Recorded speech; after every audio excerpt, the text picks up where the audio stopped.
Once in a generation, something so amazingly awesome happens that hardly anyone can believe it. 1969, man lands on the moon. This led a handful of bored conspiracy theorists to believe that it never even happened. 1990, Milli Vanilli wins a Grammy.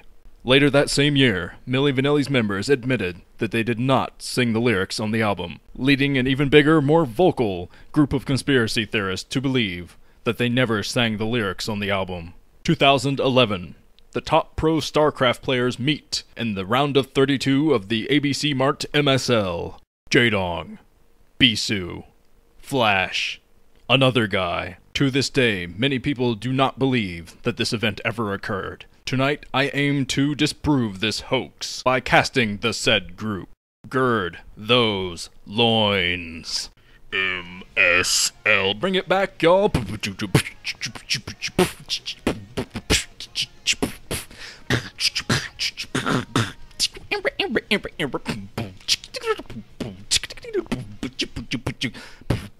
of death.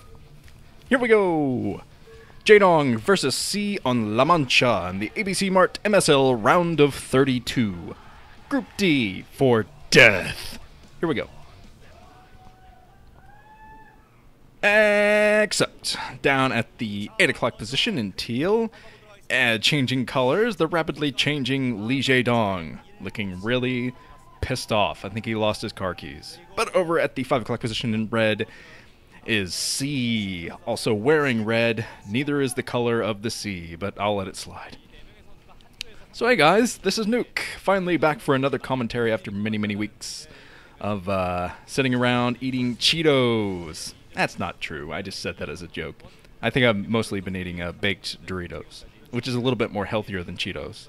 I should eat baked Cheetos. Anyway, this is the MSL, the ABC-Mart, nice sponsor, Group of Death. It's Jaedong, Bisu, Flash, and C. I think C is a bit out of place here, but he's still a fantastic player. I just wish he would perform better in individual leagues. Maybe he can bump that trend today.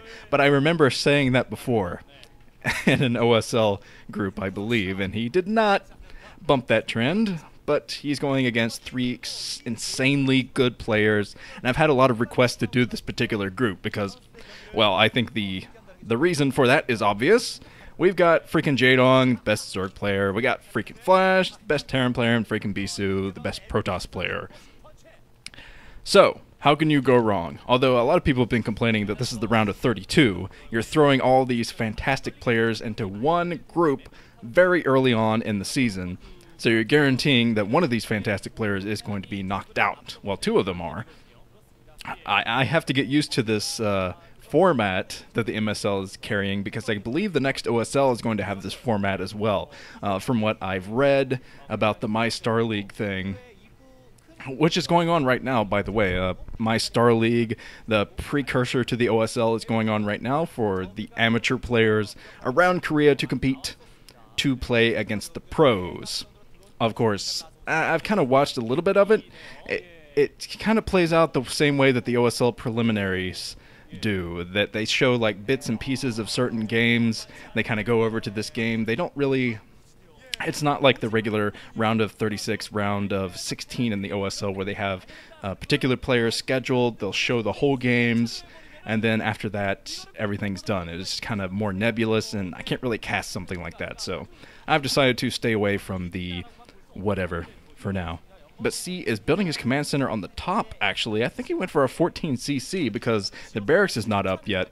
But he did not go for the 14cc at the natural expansion. He's going to decide to float it over to his natural expansion on this map, La Mancha, which I don't think I have a lot of experience on. They've actually added a lot of new maps to the MSL.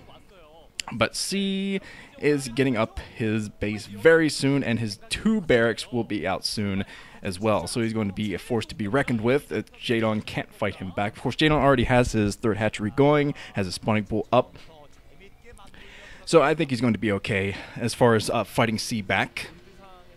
But yeah, it feels a little bit odd casting the MSL. That was always Ranchin's baby, so I feel weird casting this. And I don't think I've actually casted a solo MSL game since about 2008, probably. When I did the MSL, God, what MSL was that? Club Day? It was one of the MSLs with all the Protoss players, and ended up casting the semifinals and the finals of that.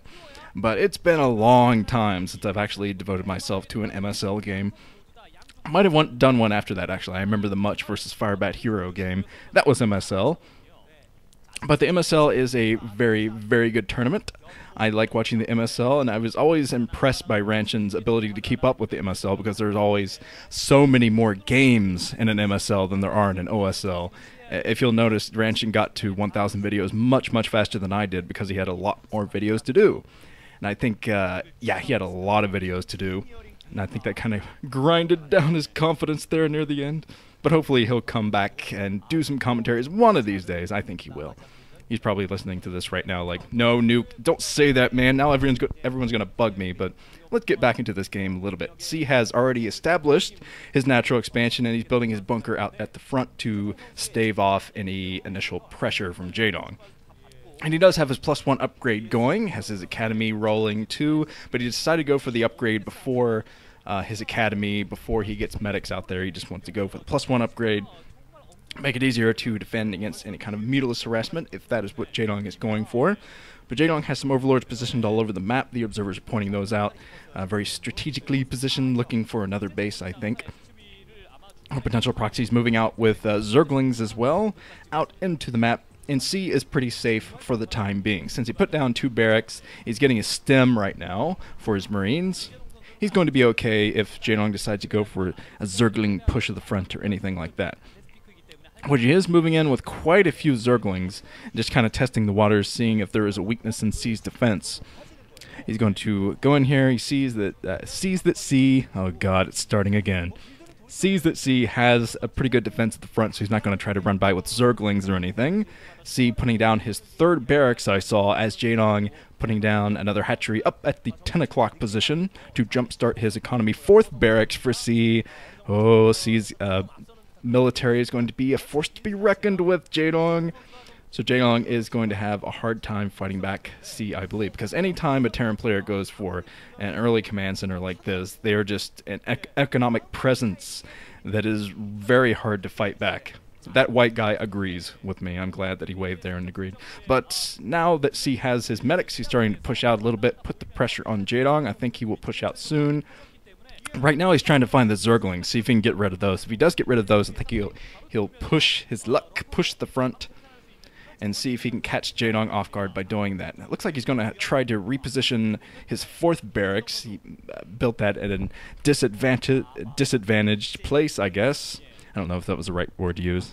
The disadvantage? Oh, whatever. But Jaedong has his Mutalisk going towards C's base, going to try to do some harassment, or maybe catch these troops out there and get a nice pincer attack. I think that's what he's trying to do. He's coming in here with his Mutalisk. He is in a perfect position to get a pincer attack by bringing his Zerglings and his Mutalisk in at the exact same time. C is not moving at all, but Jaedong did not come in with his Zerglings. Looks like he's waiting, seeing if this is the opportune moment to strike, because at this point Terran might come in with reinforcement troops, but no, Jaedong is going for the kill right now, getting rid of all the troops in the middle, killing all the Marines. All that are left are medics, and those are going to live a very short, painful life. The life of a medic. Trying to heal herself, but it does not work. And Jaedong is now hovering outside of C's natural expansion, and C has run out of troops. He probably has some reinforcements hovering around the natural expansion just for defense, but he's not going to be able to move out for a long time. There's 2 starports coming up for C. I think those are going to be for science vessels, but it could be a little bit too late. Now C trying to fight back at his front. He has no medics out here, so these Marines being grinded down. Of course, Jaedong is running low on Mutalisk, I think. I don't think there are many left in that clump at all. But C just lost a lot of ground troops. Then that's going to delay his push even longer. Oh, man. Yeah, so C might have a hard time fighting back Jaedong, or at least harassing him, doing anything about his new expansion up at the 10 o'clock position, which isn't saturated yet, but it will be soon. Oh, 2 starports do not have the control towers on them yet, so this could be a Wraith switch from C. We're going to have to see if those pop up soon. Yeah, there comes the control towers, 2 control towers, which means science vessels are on the way for C. And C is already building vultures to try to do kind of a bio vulture build, which is very popular among Terran players these days. Getting out mines to stop the inevitable Defiler or Ultralisk tech switch. Very, very good. But the science vessels are going to start to pour out there soon, and C is going to try to rely on Irradiate to get all the damage done and keep Jaedong on a low amount of bases, because Jaedong just now saturating his third base, getting up some lurkers to protect that as well. I'm going to put those on the high ground, keep C from moving up that choke anytime soon. And since he's grinded down the military of C so much, I don't see C... Oh, God. CC's is actually a very good pizza place. But anyway, I don't see C attacking Jaedong with a huge amount of troops anytime soon. He's going to have to group up for another minute or two before he moves out. Probably have to wait for tanks as well. To get this done, because he has the lurkers up, and C is trying to get by these lurkers. Of course, Jaedong has his lurker on the high ground. Of course, he's not paying attention to it, but that lurker is going to be okay. Since it is on the high ground, it is not going to be hit for as much damage as it normally would be on the low ground. But C, for some reason, is dropping all of his troops. I think he took a Scourge hit or something, because his shuttle... his dropship was on low health as he was dropping the units out of it. So I guess he didn't want to risk too much by getting that dropship into the natural at low health. Risk losing all those Marines at the front. But now he has his Marines at the front with no backup. No backup at all. So I have a feeling that Jaedong will be able to take those out soon if C can't retreat. But C, it looks like, is going for the 10 o'clock with no medics. He has no medics in tow to support those Marines, so this is very odd from him. A little bit of mine dragging from Jaedong. I think he knew that the mines were out there, just kind of dragging those along with the Zerglings. But Irradiate is being researched right now by C, and he's putting down another factory. So he's going... Fantasy's everything build, basically. He's going to try to get out as many vultures as he can to lay the mines, and maybe eventually switch into mech. But doing that kind of mech switch is a little bit risky, I think, these days, because you don't have the upgrades to really compete with the Zerg player. But if you can pull it off, it's a spectacular build. But C, it looks like he has just 2 science vessels that I see just floating around, trying to find those lurkers, try to do a surround of the lurkers, get a nice marine arc to take them down. But now Jaedong has his Defiler Mound, no doubt working on consume research, and he'll be able to defend his front with that very soon. Very, very soon. He's going to need it soon, because C, it looks like, is trying to push the front. Jaedong trying to get in a better position with those lurkers, and trying to find the science vessel at the same time. 2 of the lurkers get irradiated, so that's not good for Jaedong. I hope that he has a Defiler popping up soon. He does have 2 Defilers at the front, and I think the consume is going to be done in any moment now, because... yeah, Jaedong has the high ground here, but he's being spotted by the science vessels.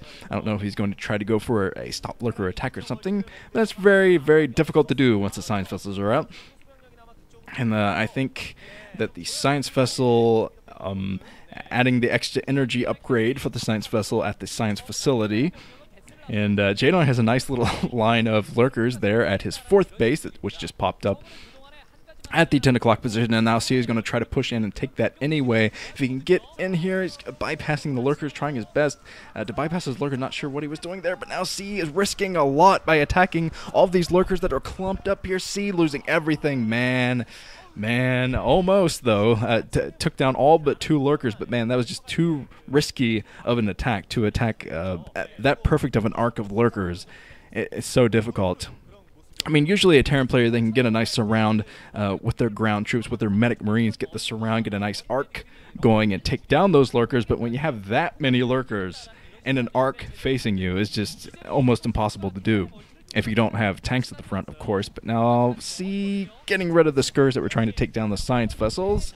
So protecting himself there. Jaedong losing troops on that high ground, but he still has that 1 lurker remaining for the defense. But now Jaedong is trying to kick in his economy by getting up that 4th base.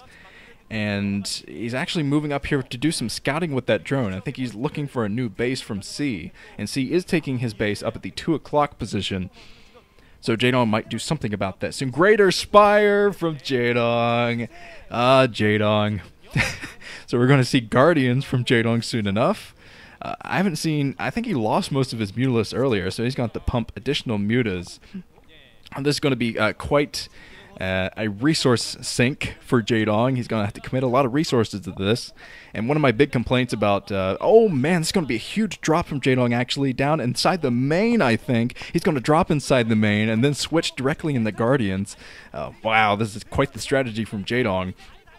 But as I was going to say, I think one of my major complaints about pro Zerg players is that they don't protect their Guardians. They don't realize just how expensive and important Guardians are. They let them get hurt a lot, and get taken down pretty easily. Of course, they are a weak unit, but still, oh, the drop inside the main with Hydralisk there to take out anything that might be coming his way. But now Jaedong, oh, plague over all the supply depots. It looks like Jaedong's plan is going to be to cap C's supply. It has minimal defense at the front, but that Dark Swarm is going to defend Jaedong's natural expansion pretty easily. Look at the plagues over all this supply depots. Those are going to be so easy to take down now. Jaedong has camped out inside of this main now. Of course, C does have a couple of science vessels in to get the irradiates and spot those lurkers that are still hanging around inside the main, but he's just not able to do much about this. He does have a siege tank, one siege tank. I was wondering where C's tanks were in this game, but now Jaedong has taken down a lot of supply depots. The supply depots are actually burning down since they got plagued. All of C's important buildings here inside the main are being burned down to the ground. So C's going to have to, he is getting some SCVs in to repair that, luckily. But now Jaedong, he does have all 4 bases established, not harassed very much at all. So Jaedong is going to be able to switch into, well, he's going to be able to support higher tech now. Whether it be more defilers or ultralists, either way he's going to be able to support it now that he has his 4 gas going. And he hasn't been harassed that much. But of course, attacking the high ground, as you can see, Jaedong is going to have a hard time taking down that 2 o'clock base. This is actually a strategy Terran players have been doing a lot in the past couple of years, is using that new base, that third base, to establish their tank army, to get that going kind of separately, and protect that base with tanks, and then have your ground army try to go out there and do the rest. But now Jaedong is trying to do a little bit of harassment over at this 3 o'clock base. He has a couple of lurkers back here, which will probably die pretty quickly. There is a siege tank there and science vessel to spot that one remaining lurker back there. So Jaedong loses both of his lurkers, but at least he is getting some harassment done, making C run those SCVs away. And actually an irradiate of the Overlord. I think that was kind of a waste of an irradiate, honestly. But now Jaedong is moving in with 3 more Overlords to that 3 o'clock position. So he might be doing an additional drop. He is dropping here again. It sees, coming in with Dark Swarm as well. Didn't even see the Defiler, but Dark Swarm. 2 Scourge take out 1 science vessel, and the rest of the science vessels look like are badly damaged. Might have actually been plagued or something earlier. I don't know, but now Jaedong is doing a bit more harassment, actually a lot more harassment at that 3 o'clock base. It looks like C hasn't taken care of it yet. All of his siege tanks are at the 2 o'clock position because that's where he's making them. I don't think he's making them anywhere else other than the 2 o'clock. Maybe, oh man, all the science vessels going down at the 2 o'clock position. And Jaedong is actually morphing lurkers over at the 3 o'clock. Morphing those lurkers and putting them back under the Dark Swarm that was already there. So this 3 o'clock is just locked down right now for C. He's hightailing it out of there with his SCVs and getting a pretty scary view on his way to the 2 o'clock base. All of Jaedong's troops is kind of hanging out, ready to get the attack, maybe ready for another drop. I think Jaedong might be going for another drop of that 2 o'clock base. He's already dealt with the 3 o'clock. The 3 o'clock is no longer an issue for Jaedong or C, because C is not going to be able to take that for a long time. Finally, the Guardians. I was wondering what when Jaedong was going to reveal those. But the Guardians coming in to tackle the tanks. And like I said, basically just tanks up at that 2 o'clock. A few medic and marines just to fight off drops and whatnot. But now Jaedong is dropping on top of the tanks here at the 3 o'clock position again, as C is trying to retake that. But now C has Guardians to deal with and only tanks. Only tanks at the 2 o'clock position. This is looking very, very bad for... Yeah. GG from C. Surprise Guardians. The best kind of Guardians there are. Well, that was a good first set in the group of death, and I'm looking forward to the next matchup, which will be Flash versus Bisu. Here we go.